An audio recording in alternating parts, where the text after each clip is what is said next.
যখন ঘোষণা করেছিলাম তখন আমার মনের জোর ছিল। ঘোষণার পরে লোকের যেভাবে সাড়া পেয়েছি, লোক যেভাবে কথা বলেছে, তাতে বাবরি মসজিদ আগামী দিনে হবে।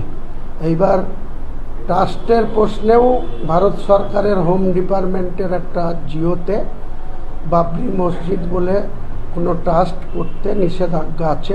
কাজেই বাবরি মসজিদের নামে যে ট্রাস্ট ফরমেটেড করতে দিয়েছিলাম সেটা হয়নি।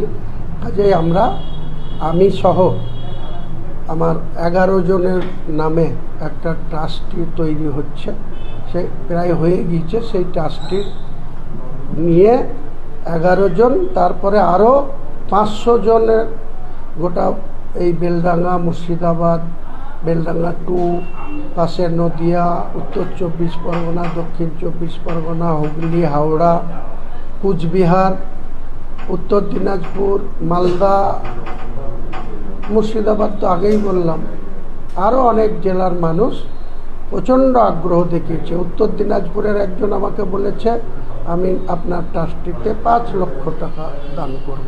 আমি বলেছি, আলহামদুলিল্লাহ, আপনার এই দান আল্লাহ যেন কবুল করেন।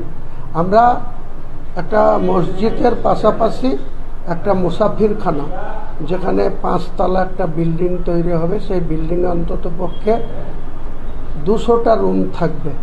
সেই 200টা রুমে যাতে কেউ ট্যুরিজম, যেমন অনেক টুরিস্ট স্পট আছে, মতিঝিল পার্ক আছে, অনেক মুর্শিদাবাদে দেখার জায়গা আছে, সেখানে যারা দেখতে আসবে, পাশাপাশি এই মসজিদ যখন পূর্ণাঙ্গ রূপ পাবে তখন ভারতবর্ষের অনেক জায়গা থেকে মুর্শিদাবাদের এই বেলডাঙ্গার মসজিদও দেখতে আসবে।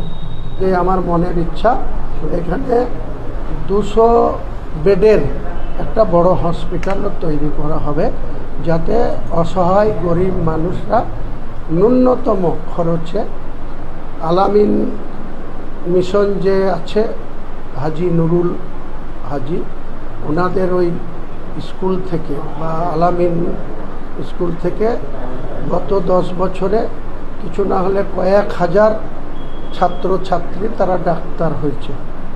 অনেক নামি নামি ডাক্তার, তাদের সঙ্গেও আমাদের পরিচয় আছে। ওই হাজি সাহেবের সঙ্গেও আমার কথা হয়েছে।